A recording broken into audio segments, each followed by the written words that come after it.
Do svidaniya? Shalom? Good morning.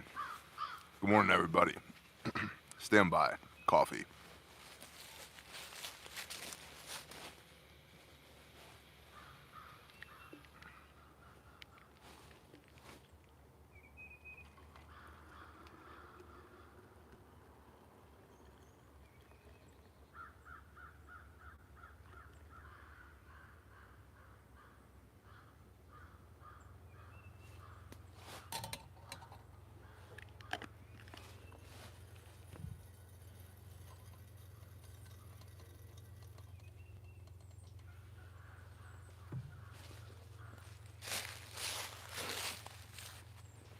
Coffee. Stand by to stand by. Okay, Bear. Bear, why didn't you do this before you started the live stream? It's super unprofessional as far as a professional content creator live streaming on the YouTubes. Shouldn't you know that? Well, welcome to my world, okay? No, I'm not a professional YouTuber. I'm a homesteader, a father, a guy who falls off his four-wheeler, a husband, a son of the Most High, a business owner, a farmer, a logger, amateur historian, amateur anthropologist, scientific calculator brain, man, not a professional YouTuber. Lots of hats. Shalom, Jody Whipple. Oh, that's right. I'm also a mayor, a governor, subordinate leader.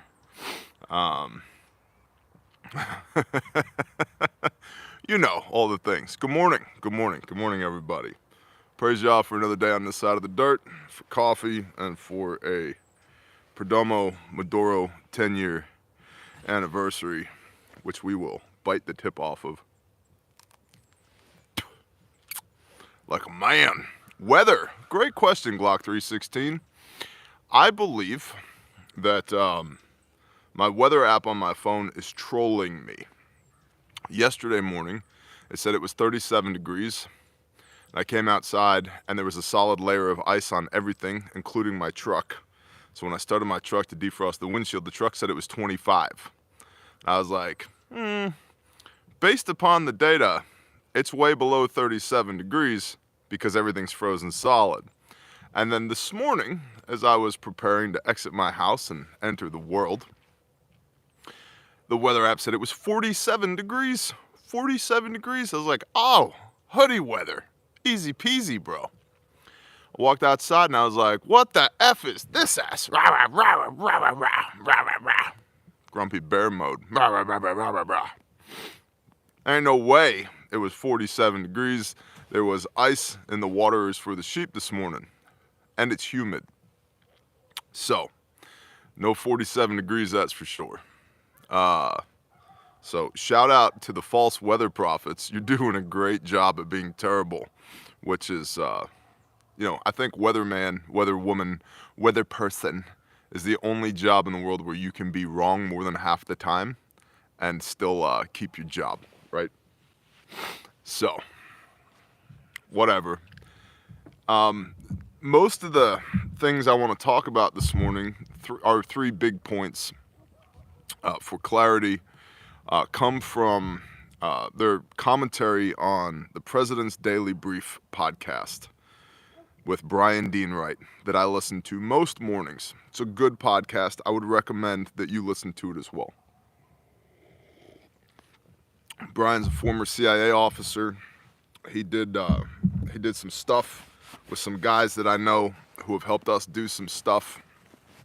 And I don't know him personally, but I appreciate his commentary, and I have it on good authority from guys that I do know, guys that I do trust, that he's a good guy. So, one order removed, but good dude. He's got a good podcast, good information, and he tries to keep it predominantly analysis, not opinion. And I like the fact that he will tell you when he is injecting his opinion into the analysis.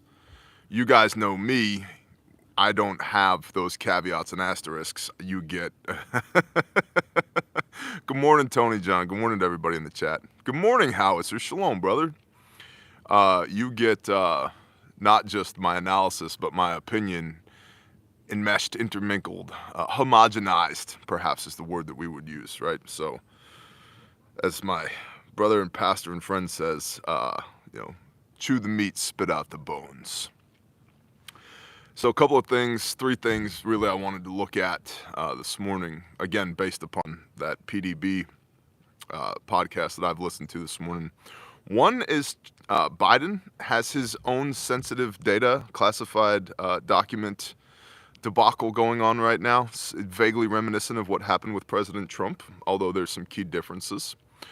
Two is apparently the Pentagon got together and they all put their thinking hats on and thought about what a war with China, i.e. an invasion of Taiwan, would actually look like and who would win. Very interesting analysis there. And then the third is the happiest people and the unhappiest people on the face of the earth. And I suppose we'll begin with the happiest people shortly after I become one by lighting this cigar. Stand by. Okay, man. Sounds good, man.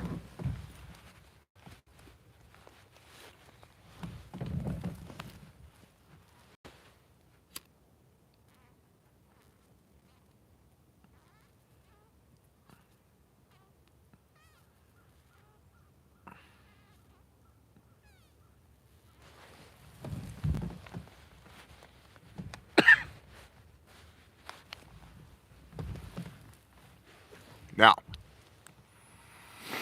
speaking of happy people, coffee, do you guys remember when myself and my beautiful, talented, wonderful helpmate did a video in that little camp stove back there?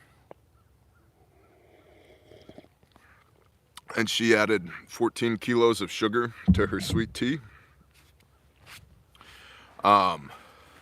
Good morning, Brother Dudley. Does it taste as good as it looks? It does. Good morning, Stephen. And I'll get to why it does.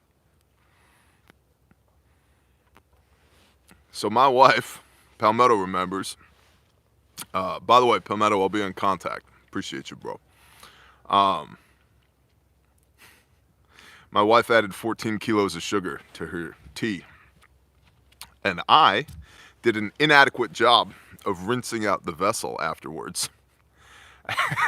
And there was a 1/4 inch thick layer of crusted sugar in the bottom of that vessel when I pulled it out this morning. So I made 4 cups of coffee in that vessel, which is now in this Nalgene, and it's quite sweet this morning. Quite sweet, due to the residual sugar from the last time it was used. And I also will have you know that I used the sheep water in order to make this coffee, because if it's good enough for Joel Salatin, it's good enough for me, right? So a study was done of people, professions that have the highest rate of happiness, fulfillment, right? Thomas Prescott says, no sugar, hot and black, just like my guns. I don't typically take sugar in my coffee, but it was in the vessel, so I went with it. I have a dear friend who I've had for a long time. Was my first official employee at my tree company, named Noah. Really good guy. And phenomenal guitarist, by the way, as well. And long story short, we were doing power construction work in West Virginia. Deep West Virginia. West Virginia, back in the hollers, right? Where, like, the strange people live, you know. And we're... it might illustrate, perhaps use this as a lesson as to some of the idiosyncrasies of the population of the United States of America, right? So we're at this little diner, seats like 12 people. And, maybe like 3 tables, it'll seat 4.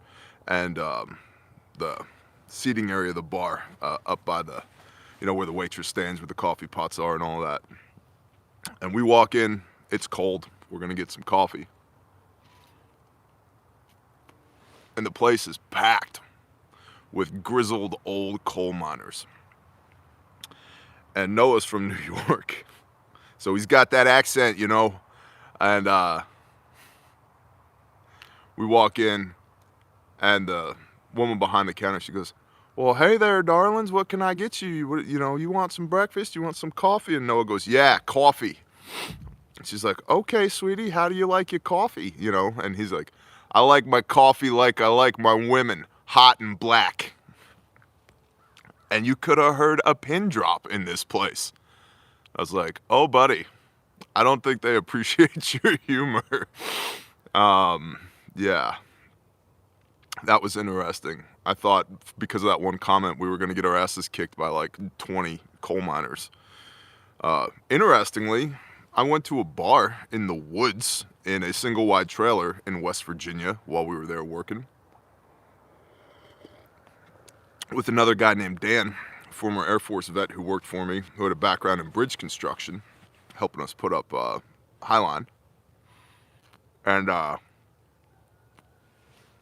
we're at this little bar in a single wide trailer in the woods. And when I say in the woods, I mean we drove on dirt for a half an hour to get to it. Place was running on a generator, right? And there's just like 4-wheel drive pickup trucks and Broncos and Suburbans parked haphazardly all over the woods at this bar. You know, beer in cans, bottles of whiskey, no ice, kind of place. And Dan had had a couple, 3, 12 too many beers and gets into this inter-service rivalry with a couple of Marines. Next thing I know, literally a sawed-off 12 gauge gets pulled out from underneath the table that we're sitting at with these 2 Marines on the other side, pointed at Dan's chest. "Take it back." Oh, I'm not taking it back, you know.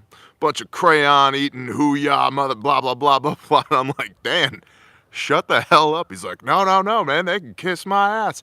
I'm like, "They're gonna kill you, and then they're gonna kill me, and we're gonna be in the woods forever in West Virginia, and nobody knows we're here. I don't think you can, like, 10 coordinate grid, I don't know if you could find this place, right? Like, there's nothing here." And I ended up having to talk, and this was another one of those, you could hear a pin drop. The whole place stopped. There's like 60 people packed into this single wide trailer partying, right? The whole place stops. And there's just a 12 gauge just pointed across the table at his chest. I was like, "Hey guys, listen, my buddy, he's in the Air Force. He was in the Air Force. You know, they're not the brightest. He's had a little bit too much to drink. How about I buy you like 3 shots of whiskey and 3 beers, and then I'll buy a round for the whole place, and we'll call it even."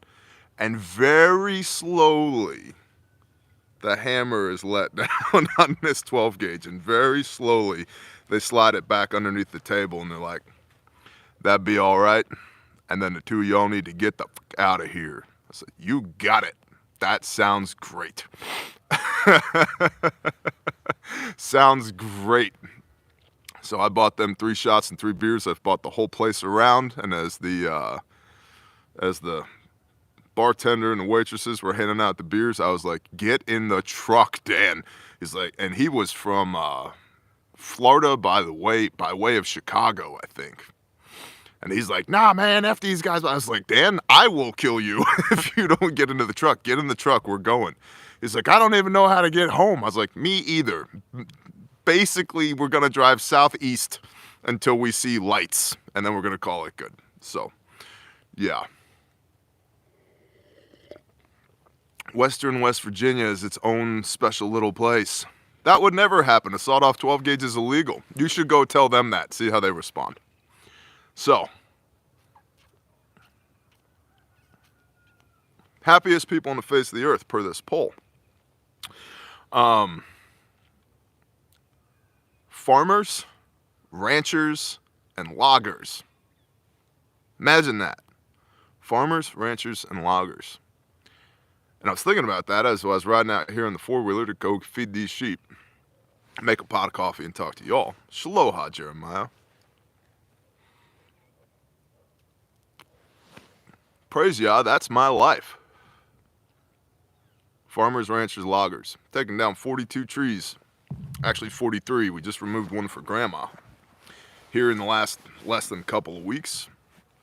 I wouldn't say I'm a rancher, but I've got sheep, I've got cattle, and I've got chickens, and I've got turkeys. In fact, look at the screen super quick because otherwise the algos will get me. I've got my rooster deleting device in my pocket right there.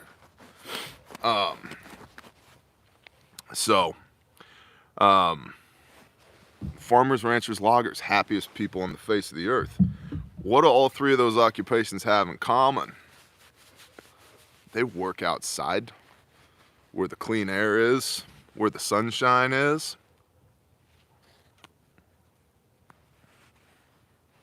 Yeah, sure, it's just a coincidence. That's right, Mac X, good morning. You're a shepherd. Shalom, the tradesman. Yeah, you could say that. No HOAs. That's a great word, Christopher Fisher. No HOAs. Clean air. Yep, there's clean air out here, for sure. Very little smog out in the county, you know.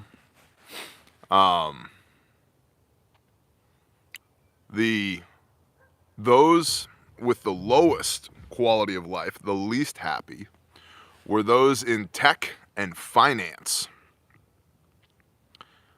Found that interesting. They don't deal with customers. That's another good word. You still get the occasional Karen out in the sticks, though. You do. The thing is, Karen doesn't have much of a leg to stand on, though. She can not like it all she wants. What recourse does she have? There's no HOA. There's no property owners association. In Eastern Oklahoma, there's like 4 laws, right? That's a good word, John Plato. You're not living 10 feet away from your neighbors. You have enough land, you can do whatever the hell you want. What you packing, Bear? Oh, that's a great question. I got a Glock 17 with 135 grain plus P Hornady critical duties with, of course, a spare magazine. I got a Ruger SR22 with some 40 grain lead round nose in it, which is a rooster deleting device. And then I've got a 16-inch carbine on my back with 55 grain ballistic tips, AMAXs, and then I've got a spare magazine for that right here in my coat with 55 grain. In case you gotta tactically reload. You only need one rifle, Bear. I only have one rifle. I just have 2 pistols. Mostly because I shoot enough chickens that I got tired of paying $2 a pop using 9mm to do it. So, plus the little 22 is an excellent training device for people who have no experience shooting pistols or younger people. So, at the time the Ruger was like $200. So, I was like, it's worth the investment. Next, President Joseph Robinette Biden Jr. asterisk. Kind of in a little bit of hot water here.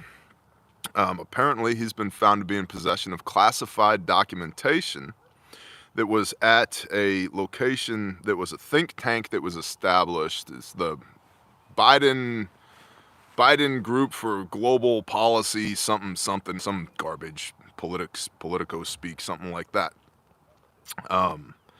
That was established in between his time as vice president and when he was, can I even say the word elected with a straight face, when he was installed as president. So during that time, he had possession of classified documents. Those classified documents should have never left the SCIF, Sensitive Compartmentalized Information Facility, the box, right?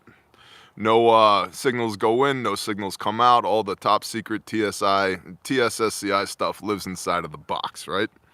If you take stuff out of the box, it's not supposed to come out of the box. Depending on who you are and what it was, you can lose your security clearances. You can be imprisoned. You can be tried, right?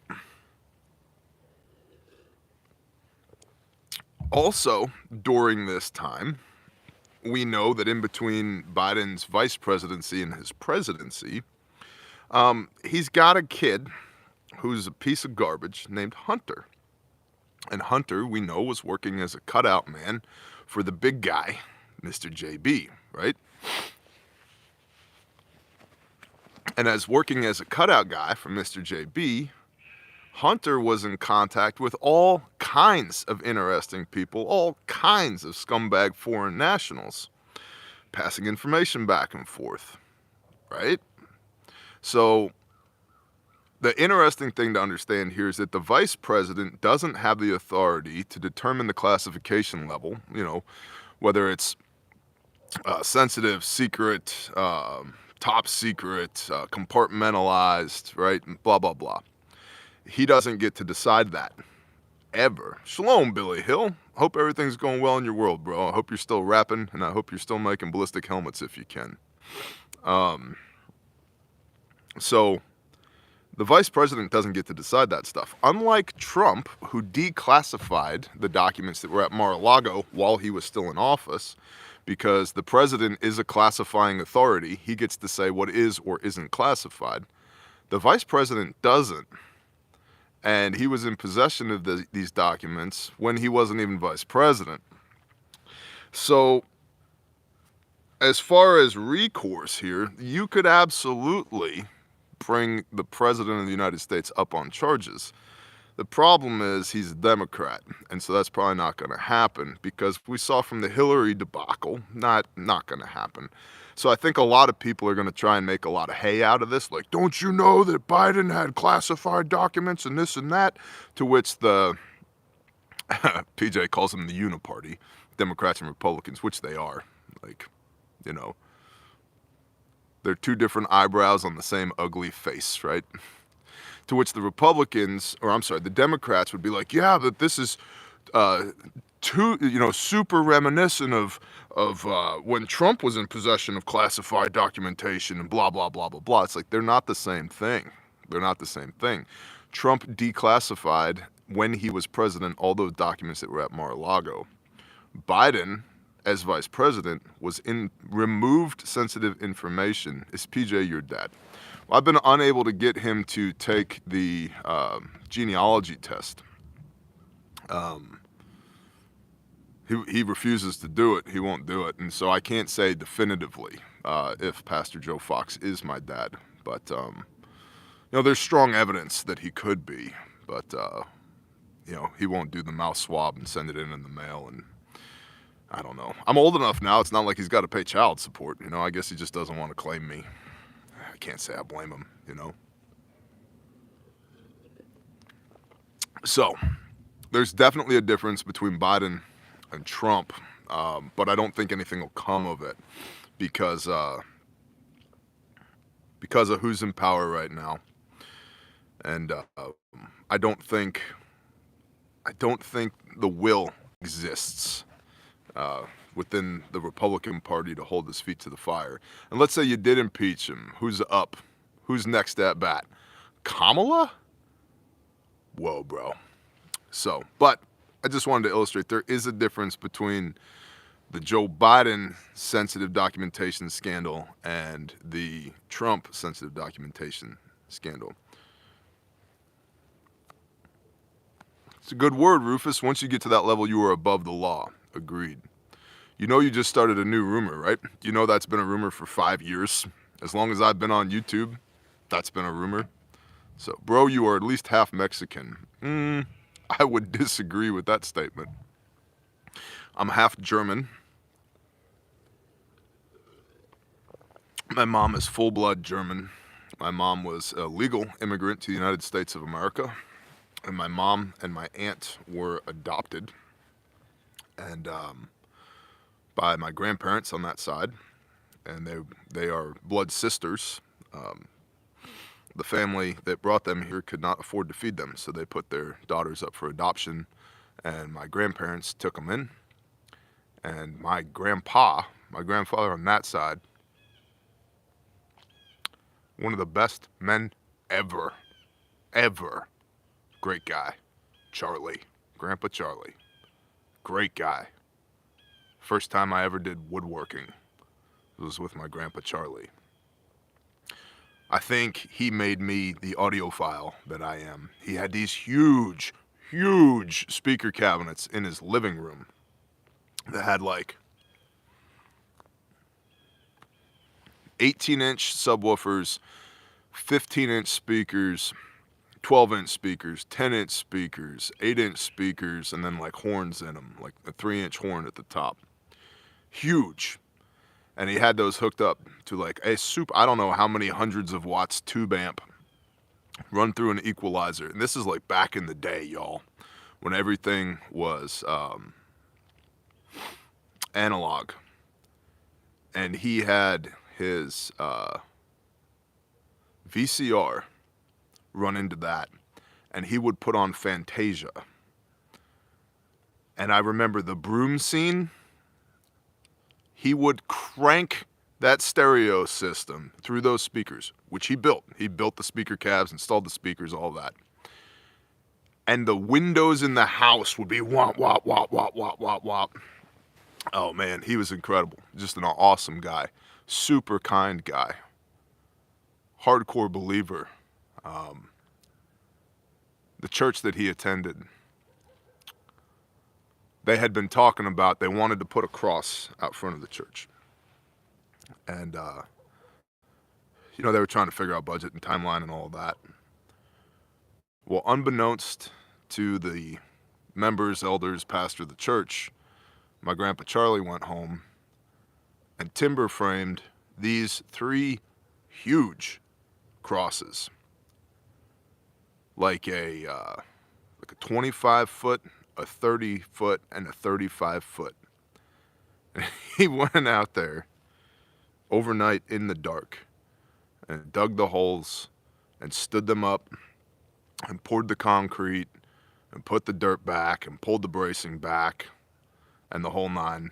And so the following Sunday, when people came in, there were these 3 crosses right in front of the building. Perfect. Exactly how they were supposed to be. And never took credit for it. Never nothing. Everybody knew it was him. There was only one guy in the congregation that could have done it. It was him. But he always kept his mouth shut about it. He worked for, so he was in the Army, World War II. And then after World War II, came home, bought a house in New York on the GI Bill, got into telecommunications, was a cableman for 20 years, retired from the Bell system, couldn't sit still, went to work for New York Metro as a train mechanic, and then retired from working on trains after 20 years, and then built a wood shop in the basement of his house, and was always doing projects. Good guy, Grandpa Charlie. So I'm half German, and I'm a quarter Native American, Cherokee, Choctaw, and Creek, and then the other quarter is basically European mud. English, French, German, Scottish, a little Eastern European in there, so forth and so on. So, no Mexican though. Third point, China. The DOD got together and they did a little study.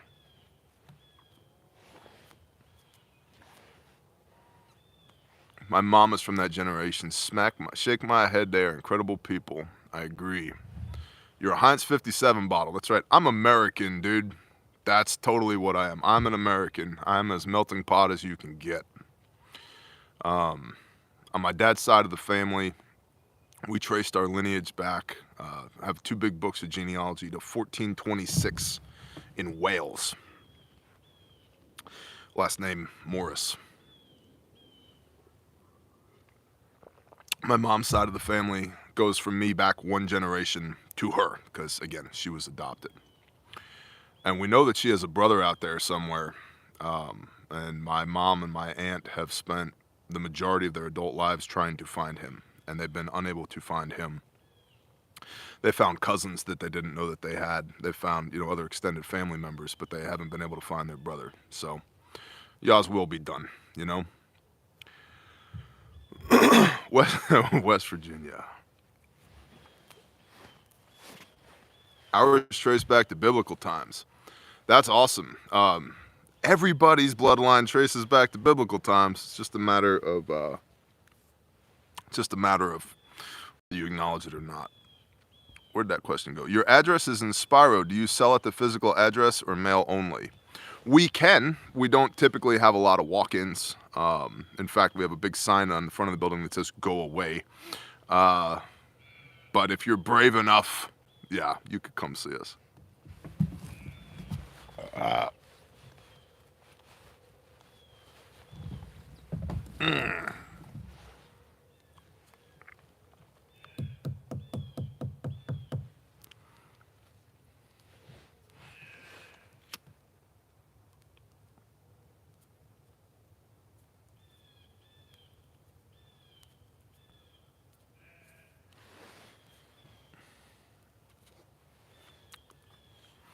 I'll tell you this. I saw you said I'm brave, but I may be stupid. LOL. That's a really bad place, and I'm not saying that you are, but that's a really bad place to come with hate in your heart. It's an incredibly well-armed facility. We outnumber the county sheriffs and the local PD combined, and we're cool with them, and they're cool with us. So.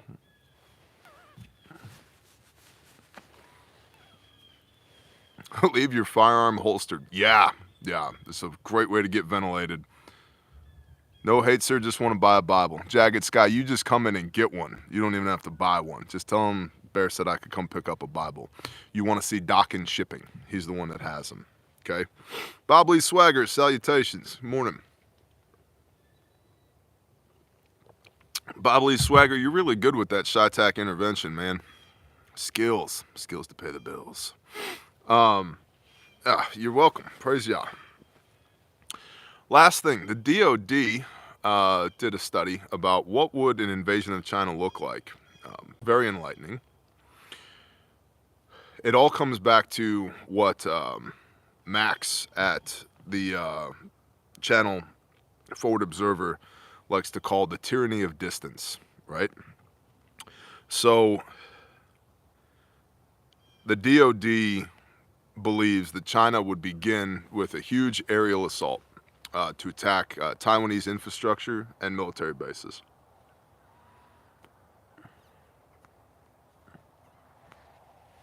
Makes sense.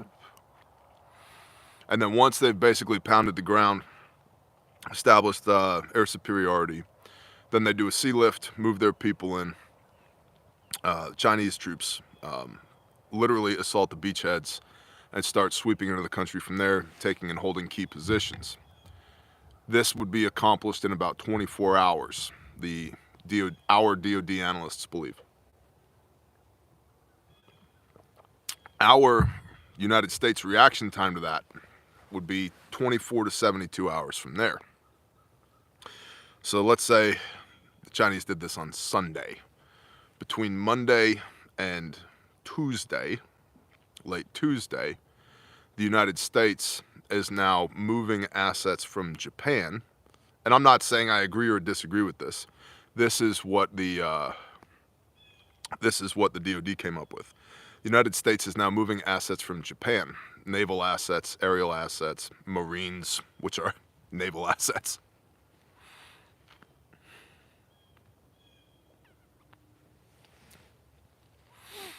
At which point, we would have to take the skies back, do what we do, pound the ground, and then launch an amphibious assault onto the island of Taiwan to liberate it from the Chinese.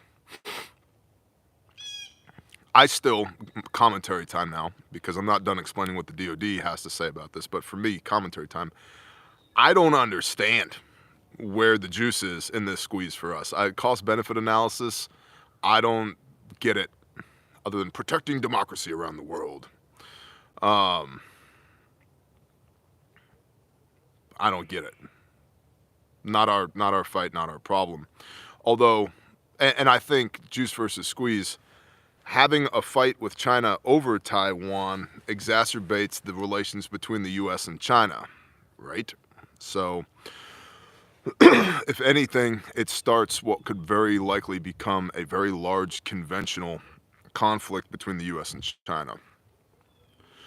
Which my question is, if we have the will to retake Taiwan for the Taiwanese, do we have the will as a nation to take the fight to China proper?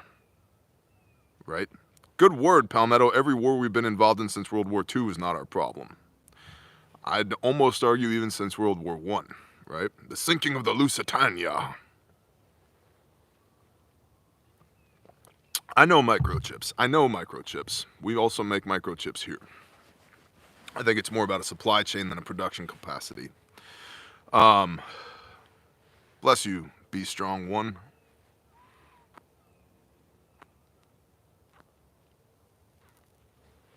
So,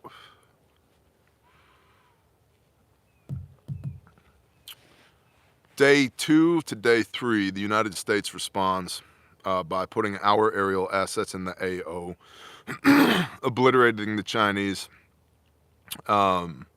destroying what they call their navy with our navy. We have 11, soon to be 14 super carriers. Our navy can take one super carrier is overmatch for all but 7 of the air forces in the world. And 4 of those air forces are NATO air forces, which leaves the top 3, which is Russia, China, and the US. And we shouldn't be fighting ourselves with our own aerial and naval assets. So one super carrier is overmatched for everybody in the world who would want to do us harm other than Russia and China. One. Now, again, it comes back to will to fight. Can we launch the aeroplanes, or are we too busy shitting in a litter box and talking about our pronouns, right? So when you add up the fact that we have 11 super carriers, 10 Nimitz class and 1 Ford class, I believe it is, and soon to be 4 Ford class, as long as we have the will to fight, I identify as a super carrier. That's awesome, Hemi. I like that. We're just going to send Hemi to Taiwan. He's going to handle this whole thing, like Rambo style. Rambo 9, Hemi versus China in Taiwan.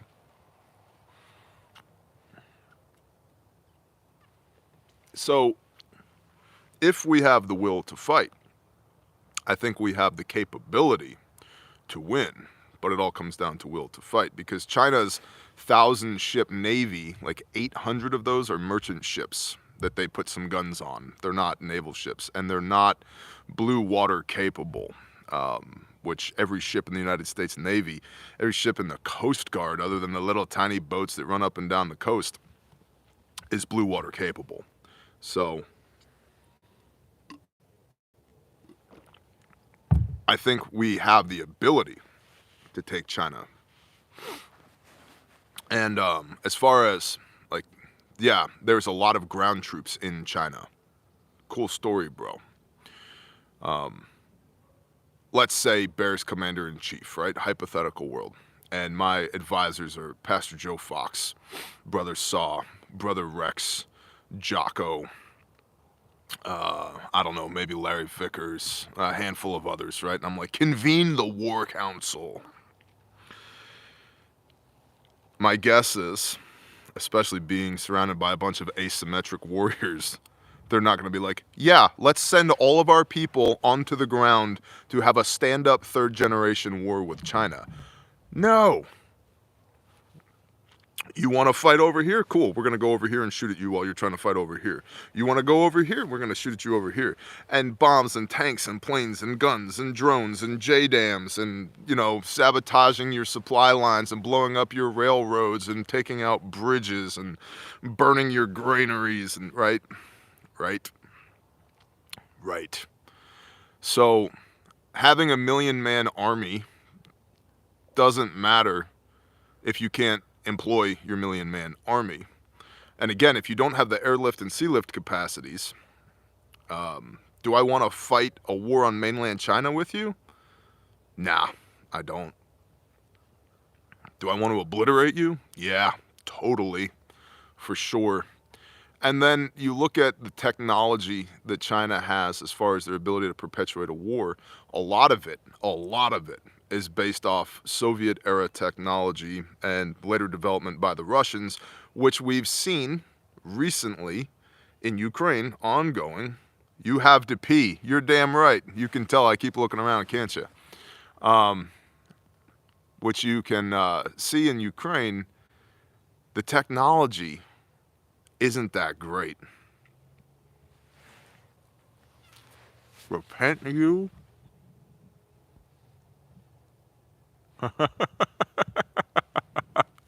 Good job, Badger.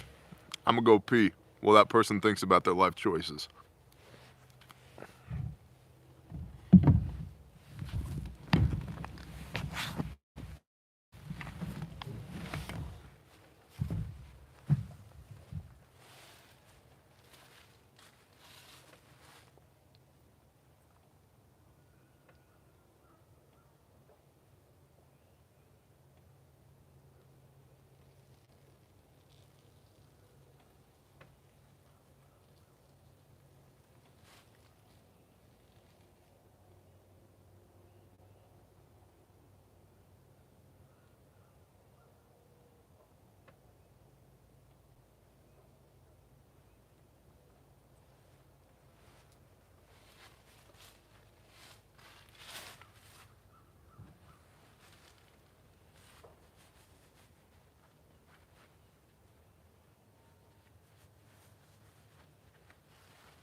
Little word on that. Repent you comment in the context of warfare. Read the Bible. Read it. Old Testament. And when you go into the land of Canaan, utterly destroy, put under the ban the Hittites and the Hivites and the Jebusites and the Perizzites, right? Utterly destroy them. Put them under the ban. What does that mean? They don't exist anymore. Well, Jesus said love and grace. And when you go out, if you do not have a sword, sell your cloak and buy one. You didn't wash your hands. I would refer you to Matthew chapter 15, Pharisee. So, also, urine is sterile and my penis is clean. Okay? Cool. Good talk. So, there are some people that just need to get some. They just need to get some. TMI. Deal with it, Christopher. Welcome to my show.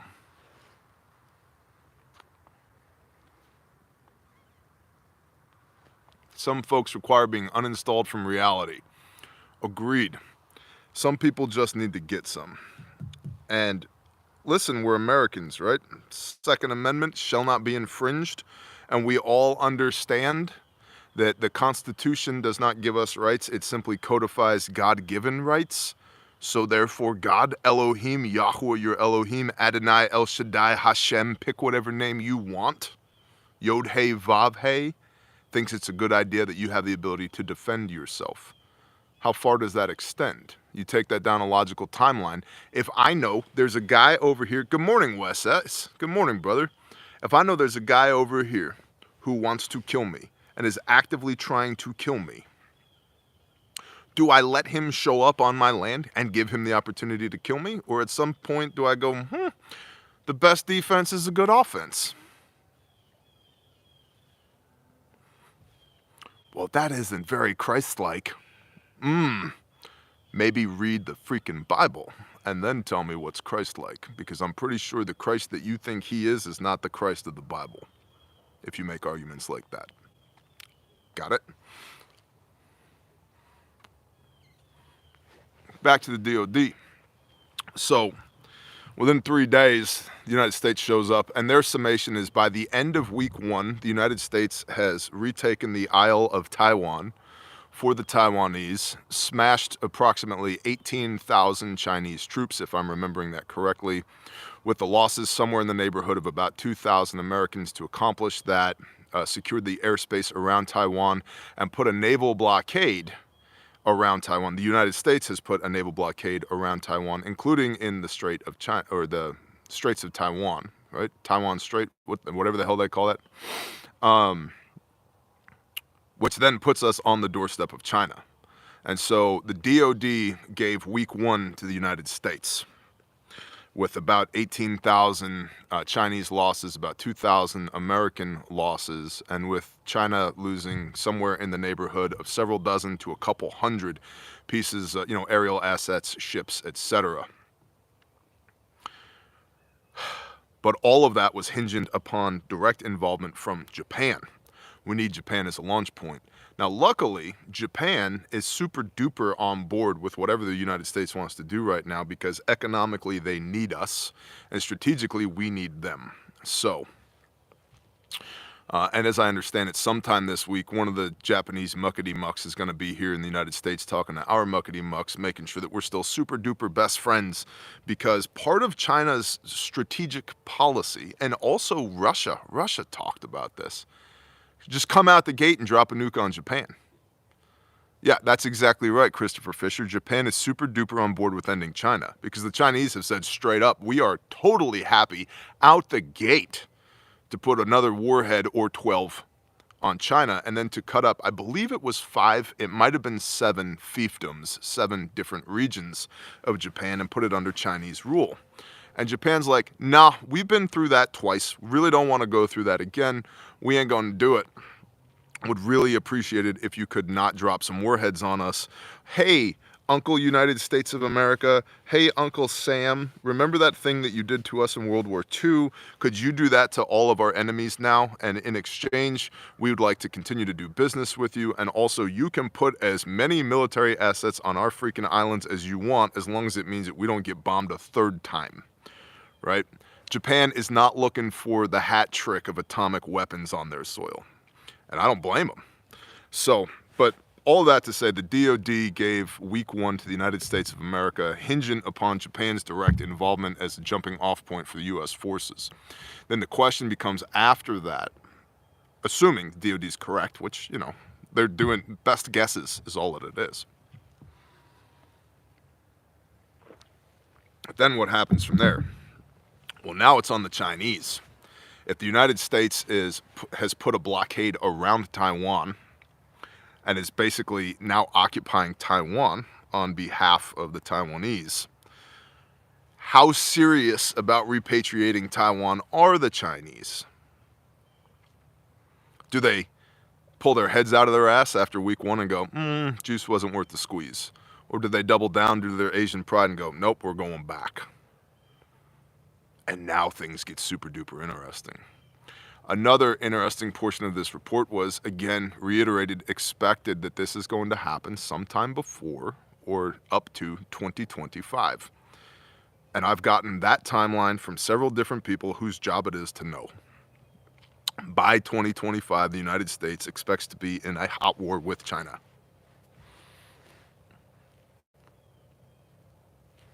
So, and that's not doomer porn, fear-mongering.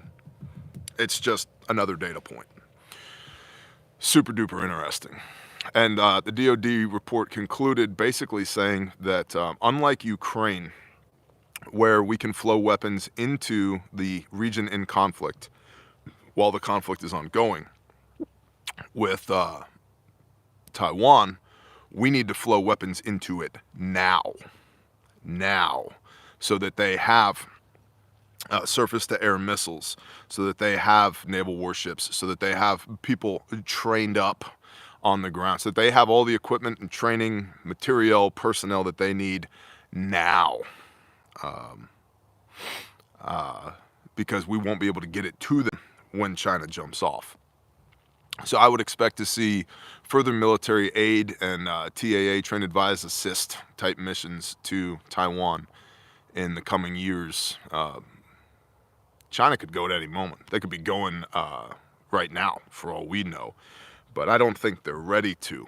We know that they don't have the sea lift capacity. They don't have the ability to get as many people as we think they're going to need from China to Taiwan to get an appropriate mass of people on the beachhead in order to take care of Taiwan, in order to take Taiwan. Somebody said, we don't have enough left to give to them. Yes and no. A lot of what we're giving away to these other countries, and make no mistake, I don't love the fact that we're spending our tax dollars to do this.